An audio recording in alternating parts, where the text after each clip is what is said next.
Прв дневник на Сител. Добро вечер. Јас сум Славица Арсова, ова се настаните на денот. Училишното звонче не задзвони за 6-годишната Александра Бошњаковска. Спорот за старателство меѓу родителите и годинава се заканува да го остави девојчето надвор од училишните клупи. Нема да дозволиме тоа дете да има било какви проблеми понатаму во неговото повторно вклучување во образовниот систем. На 20.000 првооделенци денеска влегоа во училница. Наставата не започна само во едно училиште. Груевски му пиша на филе. ВМРО ДПМН не стои зад правните квалификации, но ќе ги спроведе препораките од извештајот за настаните од 24 декември. Се надева дека компромисот кој го направи владата ќе биде валоризиран во октомврискиот извештај. Работната група во собранието стартуваше со работа. Нови документи потврдуваат, холандската инвестиција во Струмица е владина заслуга. Инфраструктурата била платена со државни пари. Заев се закитил со туги перија. Ахметина средба со шефот на грчката дипломатија. За Поповски, секоја иницијатива е добра. Кежаровски не одговара за новинарско пишување, туку за откривање на идентитет на заштитен сведок. Груевски одговори на писмото на Мијатовиќ од ОПСЕ. Ја потсетува дека извршната не е поврзана со судската власт. Новинарите не може да бидат амнестирани од кривична одговорност. Обама лобира во Конгресот за воен напад на Сирија. Властите во Дамаск се закануваат со последици по безбедноста во целиот свет. 6-годишната Александра Бошњаковска и денеска не доби шанса да биде меѓу своите врсници и конечно да тргне на училиште откако ја загуби целата ланска учебна година поради спорот за старателство меѓу нејзините родители. Надлежните се уште само ветуваат разврска во интерес на детето. Министерот за образование вели дека нема да се дозволи детето да остане надвор од училишните клупи. Празни биле ветувањата дека малата Александра ќе го продолжи образованието. Со солзи на очите, нејзината мајка и ова утро остана без очекуваната слика од нејзината малолетна ќерка. 2 часа Татјана Бошњаковска чекаше во ред пред училиштето Димитар Миладинов, со надеж дека овој 2 септември, по 2 години и 2 месеци повторно ќе ја види својата ќерка. Но ниту таа имаше можност да ја види Александра, ниту девојчето доби можност да го продолжи образованието. Утрово отидов кај учителката, Александра не е на училиште, значи воопшто не се ни појавила. Ветувањата што ги дадоа не ги исполнија. 6-годишната Александра останува заложник во лавиринтот кој го создадоа институциите. Не може да го добие ниту задолжителното образование. Законот предвидува и парична и кривична одговорност, но против кого Министерството за образование да ја поднесе пријавата. Со судска пресуда Татјана е старателот на Александра, но девојчето не е во нејзини раце. Пред да поднесе нова пријава, Министерот за образование ќе чека да заврши спроведувањето на судската одлука. Тврди дека нема да дозволат малата Александра да остане без образование.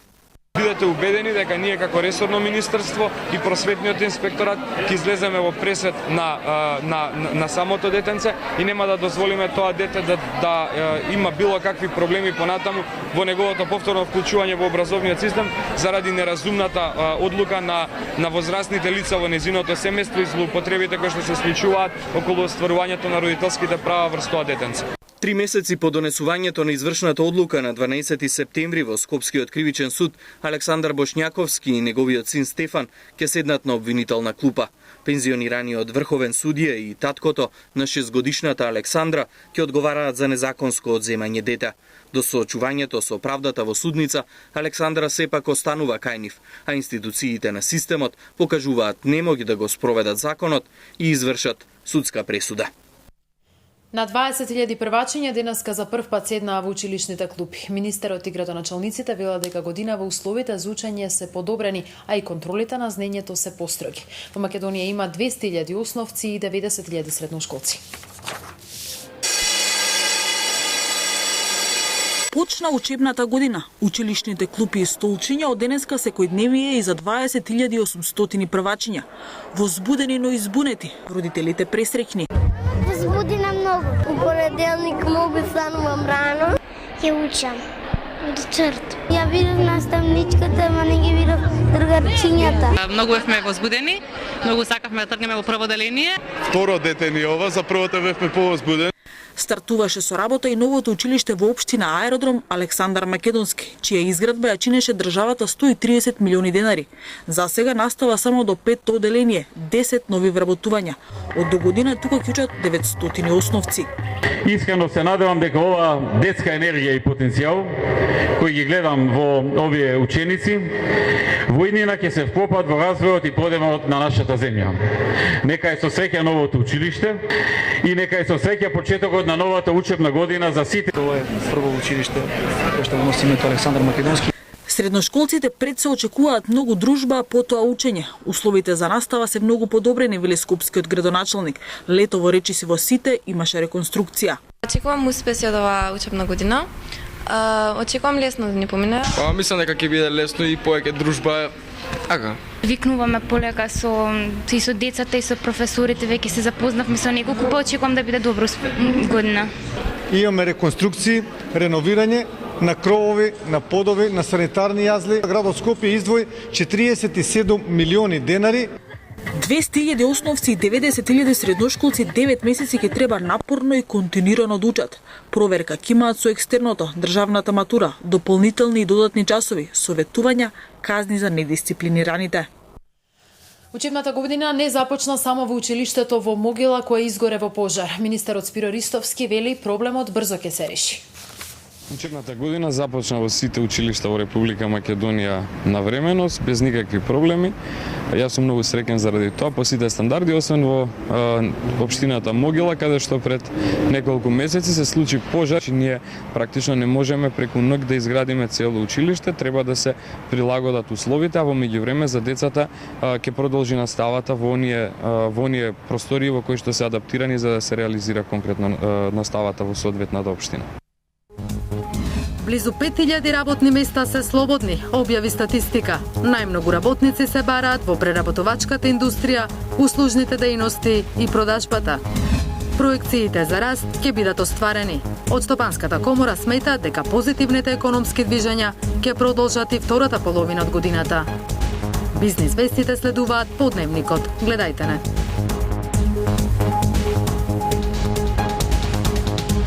Груевски го информираше еврокомесарот Штефан Филе за потпишувањето на извештајот на комисијата за 24 декември. Во писмото не пропуштил да потенцира дека ВМРО ДПМН не стои зад правните квалификации, но ќе работи на имплементација на препораките во интерес на европската перспектива на земјата.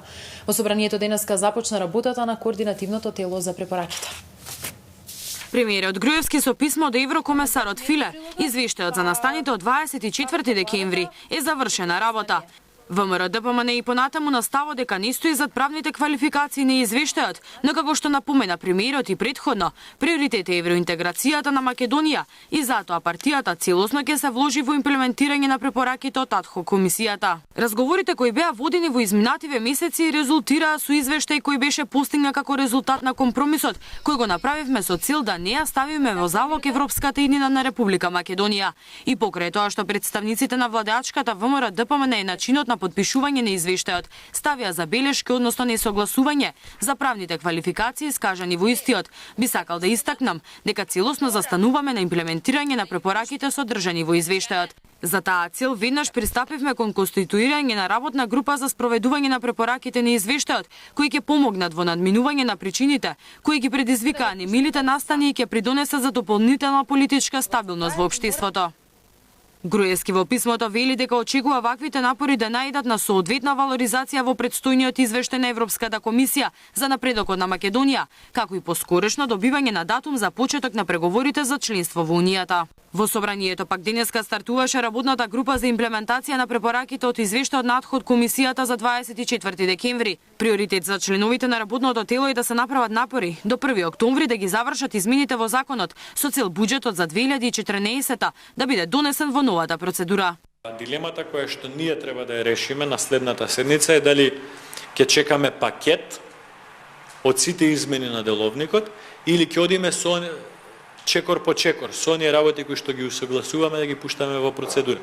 Во зависност од степенот на итност на одредена потреба, така и ќе постапуваме. Дел од препораките се многу прецизни и јасни и тие само ќе треба веднаш технички да се спроведат, а за одредени делови од препораките ќе треба и дополнителна анализа или меѓусебен разговор за тоа како да компаративните искуства или подобриот начин на функционирање го преточиме во измена на деловник. Донесувањето на постапката за усвојување на буџет, кое што знаете препораката е да тоа биде 3 месеци, значи пред завршување на календарската година. Собраниските служби, како и експерти од Канцеларијата на Европската Унија, ќе им помогнат на членовите на работната група да ги постигнат саканите резултати. Средбите ќе се одржуваат 2 пати неделно, а покрај измените во буџетот, приоритет се деловникот и скратените рокови за носење на законите.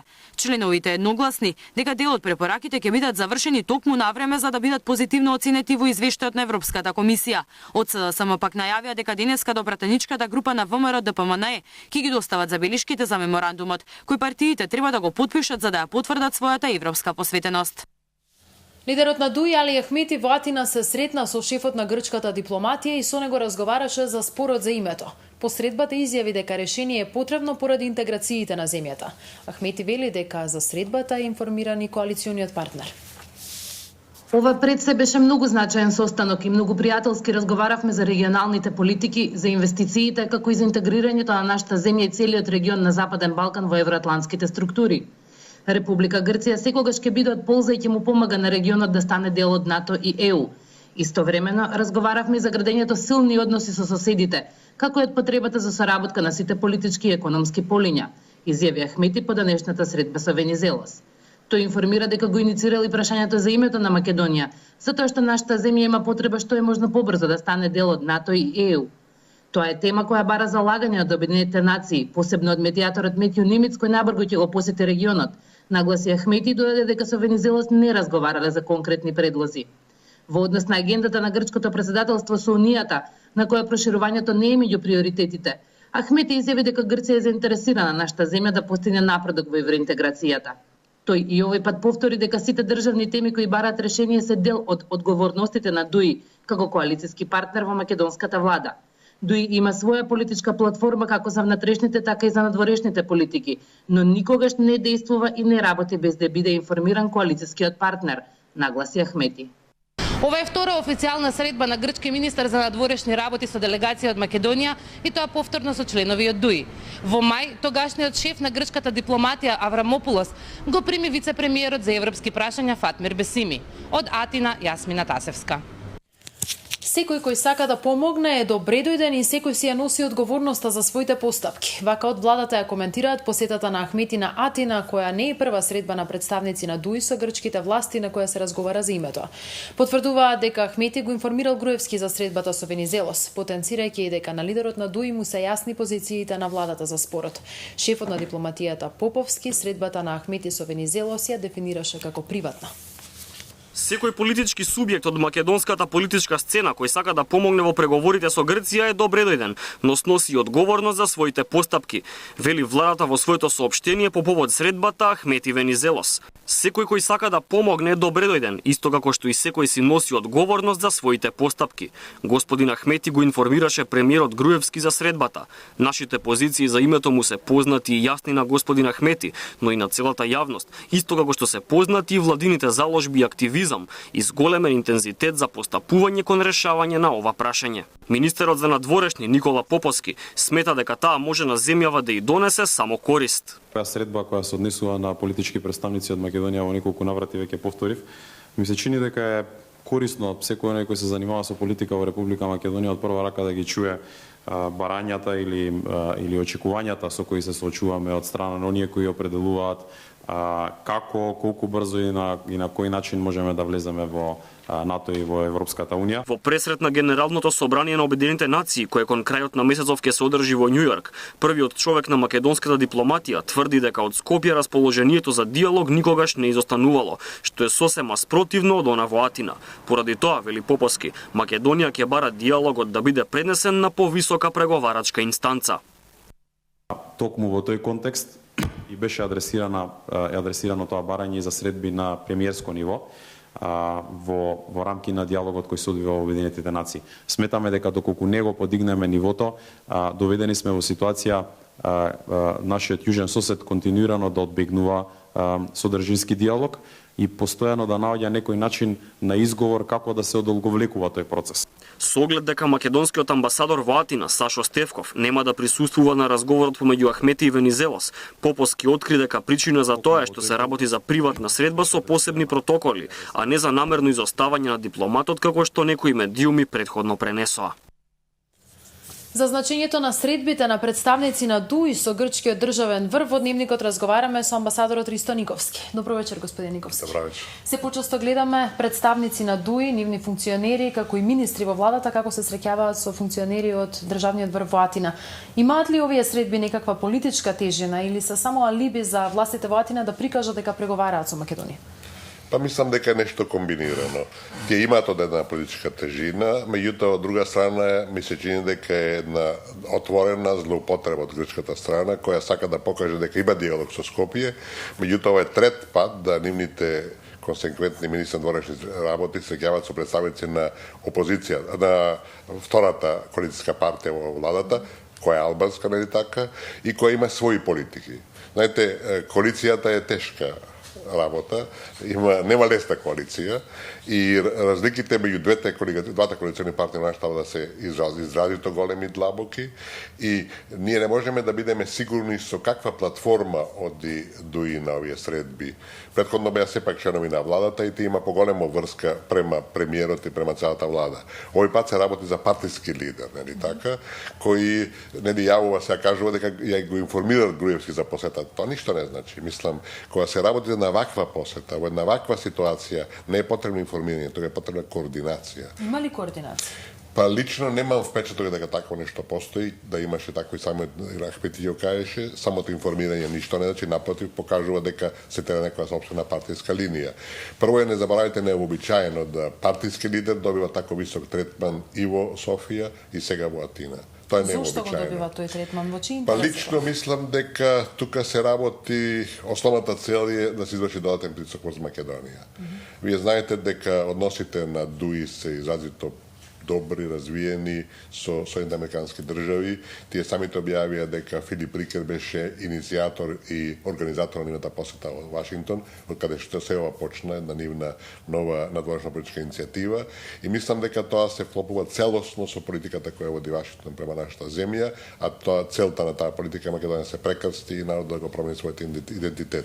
Значи, се плашам, бидејќи нема други информации, нема други елементи и факти, дека во позадината се работи за еден засилен, дополнителен и жесток притисок во Македонија. Очекувате ли дека Атина ќе прифати оваа иницијатива која е потекна од Груевски за диалог на највисоко ниво, за средба на премиерите? Наместо да се среќаваат со лидерот на ДУИ, да се оствари средба со лидерот на Напротив, мислам дека со оваа политика и со овие акти на Атина се девалвира таа иницијатива, таа се минимизира и се покажува дека, видите, ние одржуваме контакти, меѓутоа го избегават на главното. Ахмети или било кој друг член на владата, освен министер за външни работи или премиерот, нема мандат да преговара, да разговара или да расчистува некои спорни елементи или прашања од проблемите кои постојат меѓу двете земји. Добива ли ДУИ политички поени во земјава, имајќи оваа позиција на партија која добива покани од грчкиот државен врв да преговара за едно клучно стратешко прашање како именно? Меѓу другото, мислам дека и целта на сите иницијативи е таа да ДУИ заекне својата позиција и на домашен план, со нејзино интернационално активирање. Меѓутоа, во целина, тоа не е спорно, секоја партија има право на такво нешто.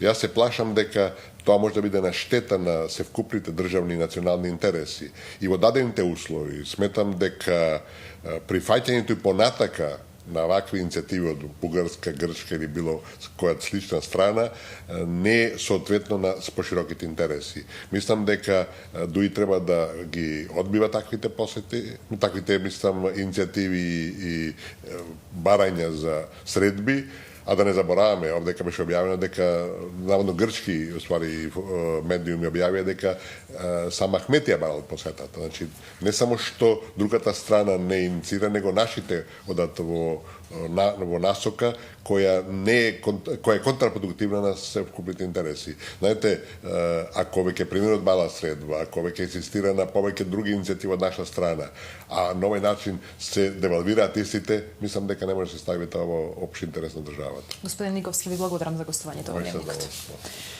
Груевски одговори на писмото на представничката на ОПСЕ Дуња Мијатовиќ за случајот ликвидација за кој во притвор е новинарот Кежаровски. Потенцира дека Кежаровски не одговара за новинарско пишување, туку за кривично дело откривање на заштитен сведок. Извршната власт не смее да врши притисок врз судската власт, бидејќи со тоа се нарушува демократијата, а новинарите не треба да бидат привилегирани во споредба со другите граѓани кога е во прашање законот. Со писмо премиерот Груевски објасни на представничката на ОПСЕ Дуња Мијатовиќ дека тој нема надлежност и не смее да се меша во работата на судот за новинарот Томислав Кежаровски да биде ослободен од притвор. Непримерно е, вели Груевски, од него како премиер некој да бара посета во притвор, затоа постојат надлежни институции. Се сложувам со вас дека затворањето на новинари за нивното пишување не е прифатливо во едно демократско општество, како што велите во вашето писмо, но дозволете ми да истакнам дека господин Кежаровски не е притворен заради неговото пишување, туку затоа што обвинет за повреда на законот за заштита на сведоци, што е пропишано како кривично дело во наведениот закон.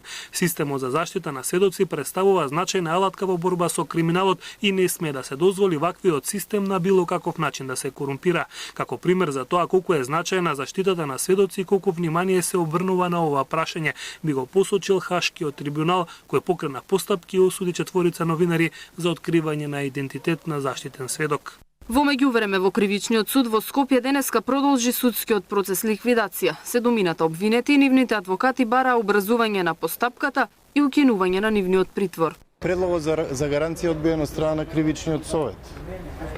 Значи, како што видовте, се уште останува во притвор Томислав Кежаровски. Уште во првата половина на јули е поднесено барањето за замена на притворот со гаранција. По тој предмет, по тоа барање се уште не е одлучувано. Деновиве добив едно скандалозно известување од Кривичниот совет дека барањето не е пристигнато до Кривичниот совет. Најголем дел од забелешките и на обвинетите и на одбраната беа за посетата на денешните сведоци во обвинителството за организиран криминал во Скопје. По 5 години остана мистерија каде бил чуван записникот од судењето за Ореше, од кого протекле податоците за загрозениот сведок. Вработени во Велешкиот суд го објаснуваа патот на овој записник низ судските лавиринти. Дел тврдеа дека бил само во рацете на судијата Иле Танев, прво обвинет во ликвидација, но спротивно на ова, некои од сведоците беа децидни дека бил во судската писарница. Највисокиот суд во Австралија ги отфрли обвинувањата против поранешната девојка на македонскиот амбасадор Перо Стојановски за уцена.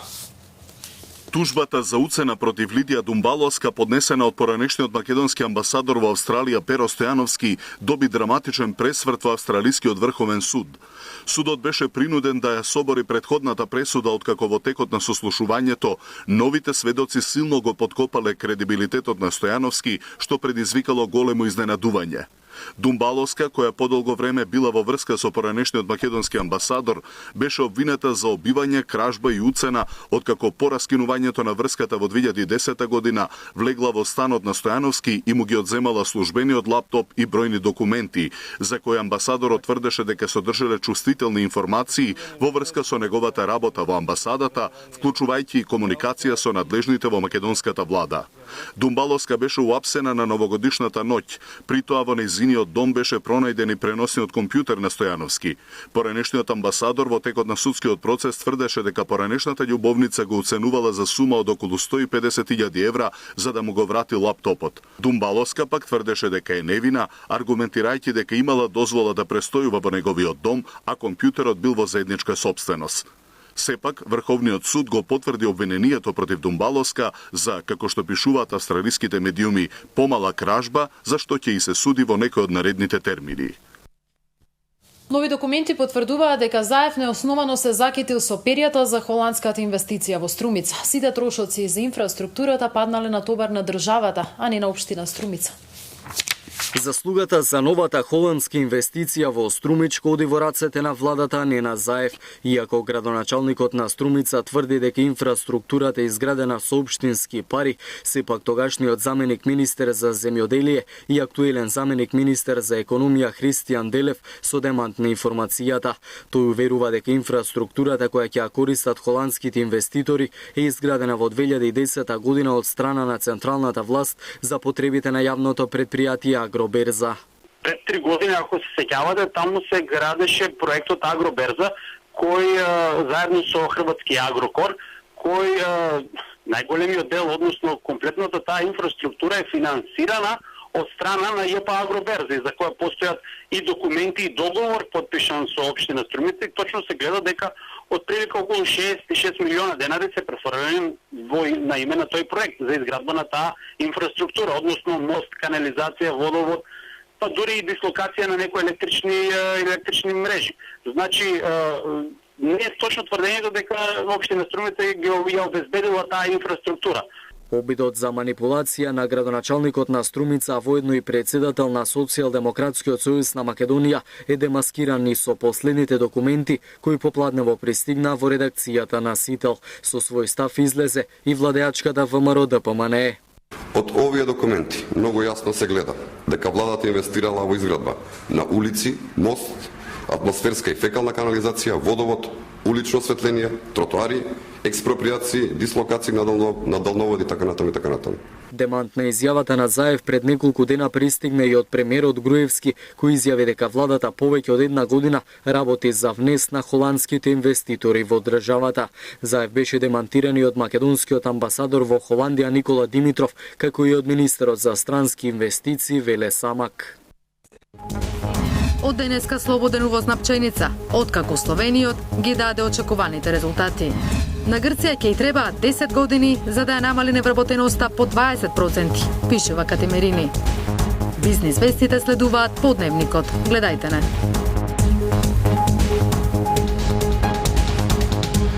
Обама лобира кај конгресмените да ја поддржат неговата одлука за воена интервенција врз Сирија. За сега не му оди лесно. Во исто време режимот во Дамаск предупредува дека последиците од евентуалниот напад би биле кобни не само за регионалната, туку и за светската безбедност.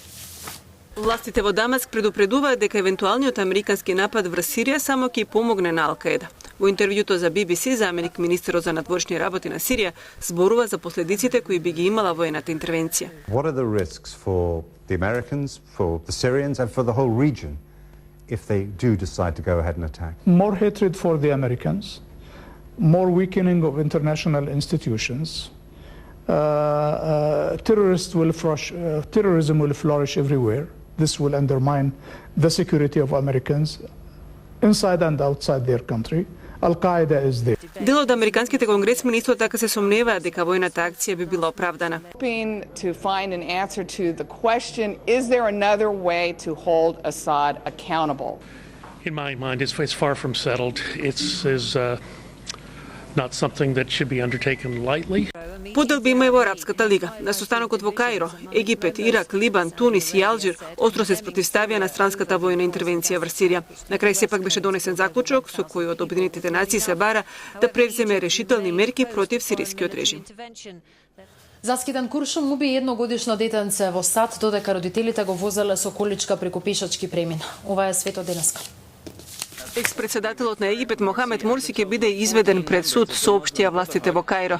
Ќе му се суди за криминални дејства, меѓу кои за убиството на демонстрантите пред Председателската палата во декември минатата година. Едногодишно дете убиено во Њујорк. Бебето било погодено во глава додека родителите го шетале во количка по улиците на Бруклин. Според првичните полициски извештаи се работело за заталкан куршум. Сега се проверува можноста дека мета всушност бил таткото на детето. Во Фукушима се уште истекува радиоактивна вода. Регистрирани се уште 6 места на истекување. Властите во Токио најавија дека ќе интервенират со буџетски средства во санирање на нуклеарната електрана. До сега тоа беше обврскан операторот ТЕПКО. Маријан Нико, време за спорт. Благодарам. Македонската кошаркарска репрезентација денеска замина за Словенија, каде ќе го има четвртиот настап на европските првенства, трет поред.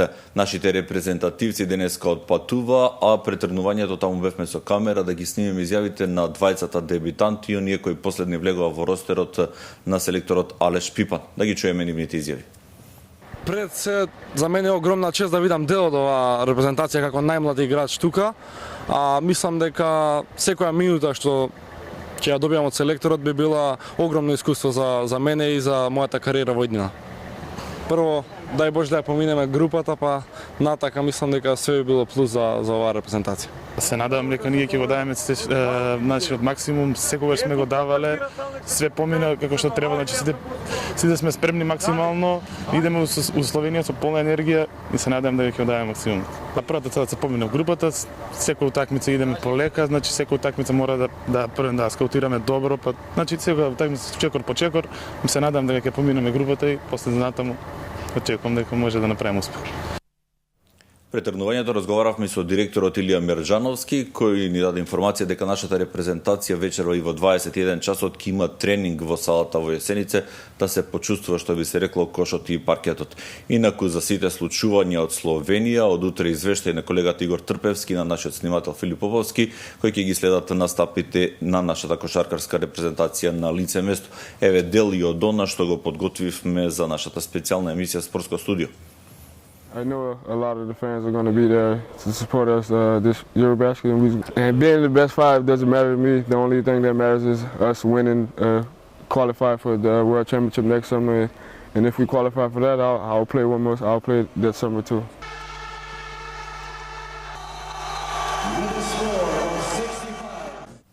Фудбалската репрезентација на Македонија денеска ги почна подготовките за престојните два надпревара од квалификациите за светското првенство. На 6 и на 10 септември нашите фудбалери ќе играат со Велс и со Шкотска. Фудбалската репрезентација на Македонија очекува два нови надпревара од квалификациите за светското првенство со Велс и со Шкотска, закажани за 4 и за 6 септември и двата во Скопје. На пресконференцијата селекторот Чедомир Јаневски обелодени дека ново име во тимот е фудбалерот на српска Јагодина Предраг Ранџеловиќ, кој доби предност пред Стефан Спировски како постандарден играч во својот тим. Два тешки надпревари. Почнувајќи веќе во петок со репрезентацијата на Велс, која во своите редови има фудбалери кои настапуваат во англиското првенство, репрезентација која е доста силна, тоа го покажа и во овие квалификацијски надпревари против на два пати ја победи Шкотска. Имат и добри поединци, има добра структура, доста трчат, се борат за секоја изгубена топка и не се предават сите 90 минути. И сигурно дека имат и своји амбиции, бидејќи како што рековме, борбата од трето до шесто место почнува од овие надпревари во септември. Исто очекувам како 12 играч да ни биде и домашната публика, бидејќи знаеме дека тие ни се потребни, а ние од друга страна од почетокот на надпреварот ќе направиме се да ги придобиеме со една максимална ангажираност. На првиот тренинг ќе отсуствува единствено новиот фудбалер на Каљари Агим Ибраим. Денеска беа одредени двојките за осмина финалето од Купот на Македонија, се игра два надпревара, а двојките се гости Врт Напредок, Работнички Новаци, Хоризонт Турнова Прегалница, Силекс Дрита, Пелистер Миравци, Тетекс Ренова, Металург Вардар и Шкенди игра против Македонија Ѓорче Петров. Само да подсетиме за крајот дека и ракометарите на Металург изборија пласман во групите од Лигата на шампионите. Вчера загубија 23-19 од Пик Сегет, но тоа беше доволно за да се квалификуваат во групната фаза и секако понеделник во својот вообичаен термин 20 часот и 30 минути спортско студио посветено на настапот на нашата кошаркарска репрезентација и оние случувања што беа во саботата на пливачкиот маратон што се одржа на езерото Козјак. Ова беше изборот на спортски вести. Богато. Повеќе на sitel.com.mk следуваат бизнес вестите со Наташа Мирсовска. Гледајте ги.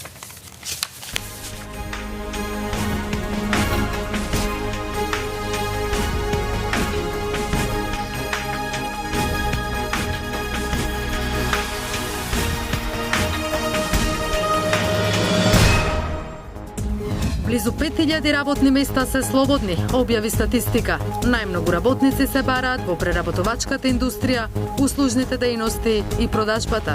Проекциите за раст ќе бидат остварени.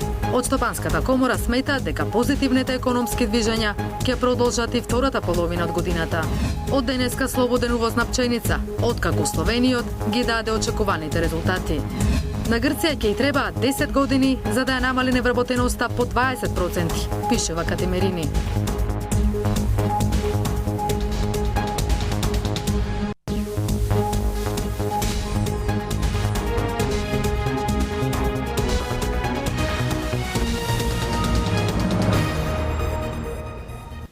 Добро вечер. Гледате Бизнис вести на Сител. Недостасуваат работници за 5000 работни места. Државната статистика преброи дека најмногу слободни места има во преработувачката индустрија, услужните дејности и продажбата. Од агенциите за посредување при вработување велат дека постои дебаланс помеѓу понудата и побарувачката на кадри. Затоа препорачуваат преквалификација и обуки на невработените. Државниот завод за статистика преброи 4873 слободни работни места во вториот квартал. Анкетата спроведена кај јавниот и приватниот сектор покажува дека работници најмногу недостасуваат во преработувачката индустрија, во објекти за сместување и сервисни дејности со храна, во трговијата на големо и мало, транспортот и складирањето, градежништвото и здравствената и социјална заштита. Со оглед на стапката на невработеност од 29,9%, очигледно е дека има несовпаѓање на понудата и побарувачката на пазарот на труд, коментираат познавачите. 5000 за Македонија во оваа состојба воопшто не е малце отворени работни места.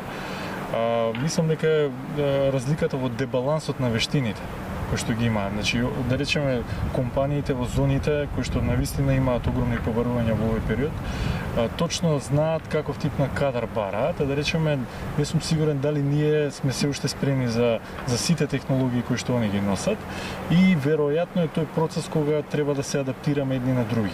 По занимања, најмногу слободни работни места има за работници во услужните дејности и продажбата, како и во елементарните занимања. На пазарот на труд не достигаат техничари, службеници, ракувачи и составувачи на машини, а се барат и стручњаци и научници.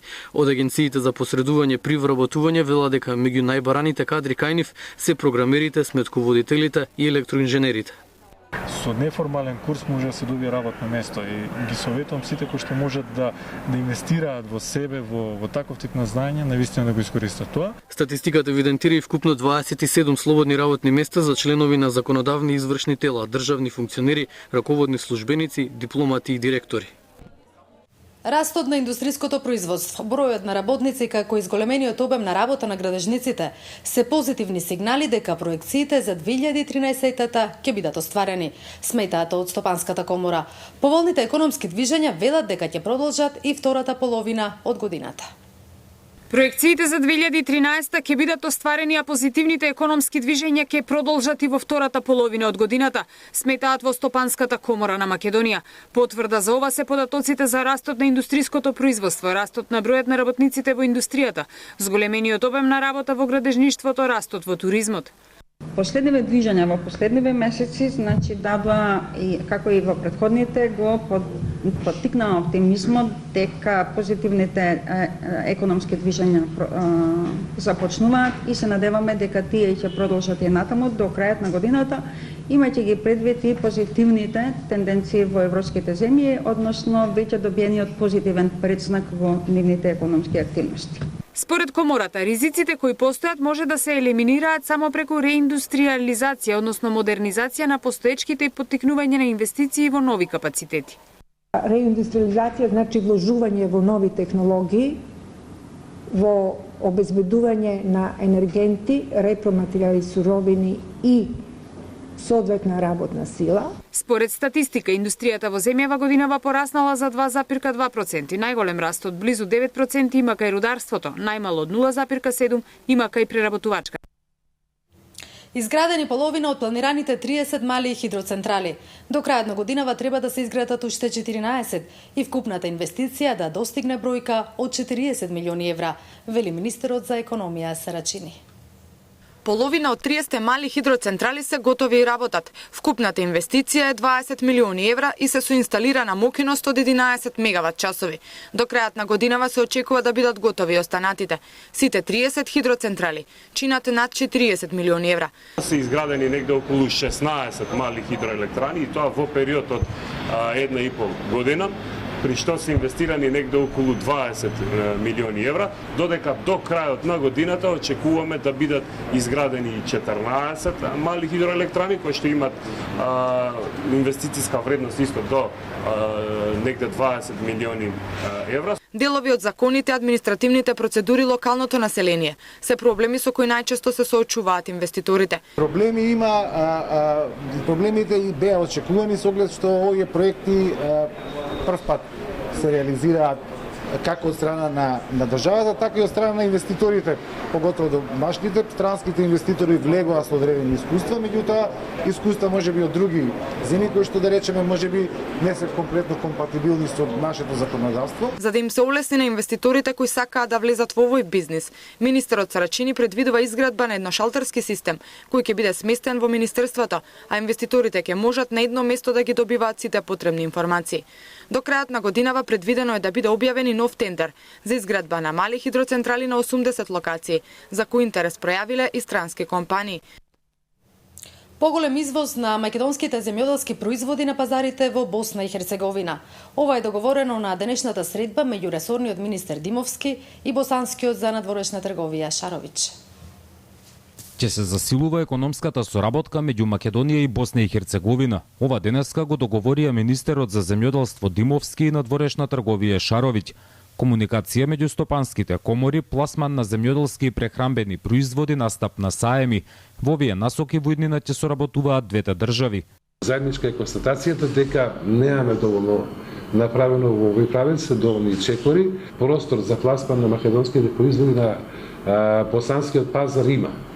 Меѓутоа истовремено има простор за пласман и на босански земјоделски или прехранбени производи на македонскиот пазар. Веднаш стартуваше најавената соработка. Двајцата министри денеска посетија винарија. Според Шаровиќ, тоа е добра можност за црпење искуства кои би се реализирале во Босна и Херцеговина. Ова е прилика да искуства и напредак кој е последни година учинила Македонија како у европском законодавству, постицајima, у квалитету производни вина да преузмеме. Димовски и Шаровиќ сметаат дека со интензивирање на соработката ќе се зголеми и трговската размена. Сега таа годишно изнесува 150 милиони евра.